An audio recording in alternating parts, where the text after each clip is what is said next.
होता है ना कभी ऐसा, शॉप में हो, रेस्टोरेंट में या फ़ोन पे बात कर रहे हो और दिमाग में इंग्लिश लाइन ही नहीं आती।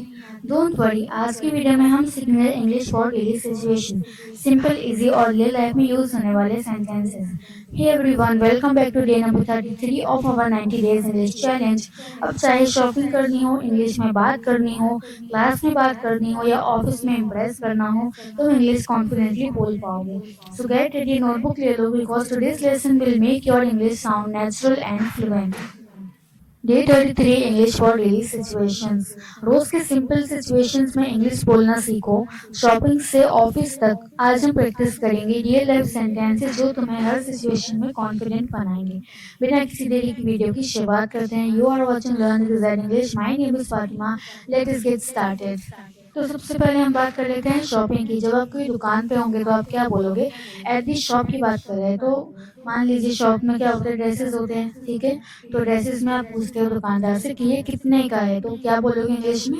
How much does this cost. इसका मतलब क्या होता है? ये कितने का है। सेकंड फ्रेज हम क्या बोलेंगे? क्या मैं ये पहन कर देख सकती हूँ? तो आप बोलते हैं ना, जाते ट्रायल करते रूम में जाके, तो उसका हम क्या बोलते हैं? Can I try this on. Can I try this on, all right. Third one क्या होता है फ्रेज हमारा? I will take this on, यानी मैं ये वाला खरीद लूंगी या फिर मैं ये वाला लूंगी। ठीक है, तो सबसे पहले क्या होता है, दुकानदार से आप पूछते हो कि ये कितने का है, यानी इसकी कॉस्ट क्या है।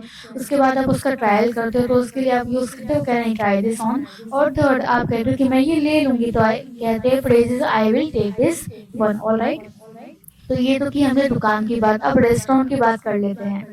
तो रेस्टोरेंट में हम लोग जाते हैं तो सबसे पहले खाना बनवाने के लिए किसकी ज़रूरत होती है? भाई मेन्यू की ज़रूरत होती है, ठीक है ना। तो मेन्यू के लिए हम क्या बोलते हैं वेटर से? क्या मैं मेन्यू देख सकती हूँ? तो इसके लिए आप क्या बोलोगे इंग्लिश में? Could I see the menu please. इस तरीके से आप पोलाइटली रिस्पेक्टफुल वे में वेटर से कहेंगे कि क्या मैं मेन्यू देख सकती हूँ। इसके बाद आप क्या बोलोगे? खाना आ जाएगा, मेन्यू देख लिया आपने, ऑर्डर कर दिया, उसके बाद आपने खाना खा भी लिया। तो कैसा था खाना? बहुत टेस्टी था, तो कैसे बोलोगे? The food was delicious, alright. Next, उसके बाद आपने खाना खा लिया तो आपको उसके लिए पे करना है, ठीक है। तो आप क्या बोलोगे? बिल ला सकते हो, या फिर जो पेमेंट है वो मुझे बता दो। तो उसके लिए आप क्या बोलोगे? Can I get the bill please. Can I get the bill please, क्या मुझे बिल मिल सकता है? तो इस तरीके से आप रेस्टोरेंट में जब जाते हो तब आप ऐसे फ्रेजेस का यूज कर सकते हो, ऑलराइट। अब एट वर्क, अब हमने रेस्टोरेंट की बात कर ली, शॉपिंग की बात कर ली, अब वर्क की बात करते हैं। जब हम कोई काम पे हो तब क्या करेंगे? तो भाई जब काम पे हो तो ज़ाहिर सी बात है, ऑफिशियली माहौल होता है, तो हम ऑफिशियली फ्रेजेस का यूज़ यहाँ पे करते हैं, ठीक है। तो I will get back to you soon, मतलब मैं तुम्हें जल्द बताता हूँ। कुछ मीटिंग का या फिर प्रेजेंटेशन की बात जब हो रही हो तब इस फ्रेज का यूज़ किया जा सकता है, I will get back to you soon, ठीक है। Second, let's discuss this in detail, यानी इसको डिटेल में डिस्कस करते हैं या इसके बारे में डिटेल में डिस्कशन करते हैं। Let us discuss this in detail, ठीक है। Last, thanks for your hard work. मान लीजिए आपने बहुत हार्ड वर्क किया, बॉस को प्रेजेंटेशन दिखाई, बॉस को प्रेजेंटेशन अच्छी लगी, तो कहता है तुम्हारे मेहनत के लिए बहुत बहुत शुक्रिया, thanks for your hard work. तो ये फ्रेजेस, कुछ फ्रेजेस यहाँ पे है जो आप जब अपने वर्क पे हो तब आप इनको यूज कर सकते हो। नाउ स्कूल और कॉलेज, स्कूल और कॉलेज की बात करेंगे तो जब आप मान लो एक दिन आप कॉलेज या स्कूल नहीं गए तो आपके दोस्त से कहते हो कि ये असाइनमेंट में मुझे हेल्प कर सकते हो, मैं कल एब्सेंट थी या एब्सेंट था। तो इंग्लिश में कैसे बोलेंगे? इंग्लिश में ऐसे बोलेंगे, could you help me with the assignment. ये असाइनमेंट में मुझे हेल्प कर सकते हो, ठीक है। और या फिर second phrase, I miss yesterday's class, मैं कल की क्लास मिस कर गया था। मान लीजिए आप एब्सेंट है तब आप ऐसा फ्रेज यूज करोगे। Third, let us study together tomorrow, यानी कल हम साथ पढ़ेंगे। Let us study together tomorrow. तो ये कुछ फ्रेजेस जो आप स्कूल या फिर कॉलेज में यूज कर सकते हो। अब बात कर लेते हैं जब आप फ़ोन कॉल पे बात कर रहे हो, ठीक है, तो तब हम कैसे करेंगे? On the phone. तो क्या आपको मेरी आवाज़ क्लियरली आ रही है? ऐसे पूछते हैं ना हम, तो उसे इंग्लिश में कैसे बोलते हैं? Can you hear me clearly. Can you hear me clearly, ठीक है। तुम मुझे साफ सुन पा रहे हो, इस तरीके से आप पूछते हो। Next, please hold on for a moment, एक मिनट रुको। इसको हम कैसे बोलेंगे? Please hold on for a moment. Third, I will call you back in 5 minutes, मतलब मैं 5 मिनट में वापस कॉल करती हूँ या करता हूँ। ये कुछ फ्रेजेस यहाँ पे simple simple short short phrases हैं जो आप फोन कॉल पे यूज कर सकते हो। नेक्स्ट, वाइल ट्रैवलिंग के दौरान क्या करोगे, कैसे सेंटेंस का यूज करेंगे अब देखते हैं।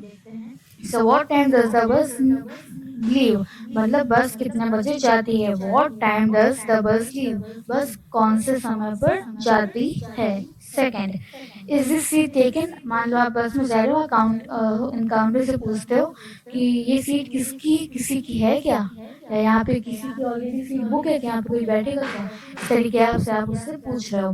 Third, I am looking for the ticket counter, मैं टिकट काउंटर ढूंढ रही हूँ या ढूंढ रहा हूँ। ठीक है, इस तरीके से फ्रेजेस आप ढूंढते हो जब आप ट्रैवलिंग के लिए जाते हो तब। नेक्स्ट, हेल्पिंग एंड रिक्वेस्टिंग, किसी की हेल्प करना या किसी से रिक्वेस्ट करेंगे तो बिल्कुल ही पोलाइट सेंटेंसेस का हम यहाँ पे यूज करते हैं। Could you help me please, मुझे हेल्प कर सकते हो क्या, तुम मेरी मदद कर सकते हो।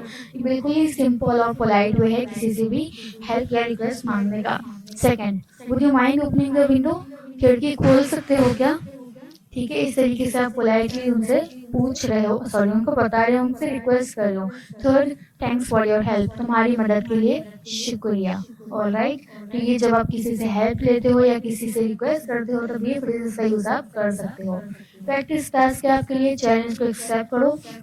इन सिचुएशन में से कोई भी दो सिचुएशन लो जो हमने आज सीखी और अपने खुद के शॉर्ट शॉर्ट डायलॉग बनाओ इंग्लिश के अंदर, उनको लिखो, उनकी प्रैक्टिस करो और उनको एक फ्रेंड के साथ शेयर भी जरूर कर देना। Real practice is equal to real confidence. और हाँ, अभी से स्टार्ट करो, shopping plus restaurant, office plus phone, आपकी मर्जी, आपकी चॉइस है, जो भी आप चूज करना चाहो, लेकिन आज ही प्लीज करो यार, क्योंकि भी फ्रेश फ्रेश माइंड होगा तो भी आप कर लोगे तो आपके लिए बहुत ही ज्यादा अच्छा रहेगा। और इसी के साथ साथ हमारा डे नंबर 33 जो होता है वो कंप्लीट होता है। आज तुमने सीखा कैसे हर डेली सिचुएशन में कॉन्फिडेंट इंग्लिश बोलनी है। अब प्रैक्टिस करो और अपनी फ्लुएंसी को नेक्स्ट लेवल पर तुम लेके जा सकते हो। Comment your favourite situation below, जो भी आपको सिचुएशन सबसे ज़्यादा अच्छी लगी और आपको जो वर्ड पसंद आया प्लीज़ कमेंट में ज़रूर से बताइएगा। लाइक और शेयर भी कर देना, सब्सक्राइब भी कर देना यार डे नंबर 34 के लिए। इसमें हम समझेंगे कि इंग्लिश में कॉन्फिडेंस और फ्लुएंसी को इंक्रीज कैसे किया जाता है। Keep learning, keep growing and keep speaking English. Thank you so much. और यही था हमारा day number 33 90 days English challenge का। आज तुमने सीखा कैसे हर डेली सिचुएशन इंग्लिश कॉन्फिडेंटली बोलनी है। अब नेक्स्ट टाइम कोई भी सिचुएशन आए, चाहे शॉप हो या फोन कॉल, तुम हेसिटेट नहीं करोगे। याद रखो, प्रैक्टिस ही कॉन्फिडेंस बनाता है। रोज सेंटेंस यूज करो और देखो तुम्हारी फ्लुएंसी कैसे इंप्रूव होती है।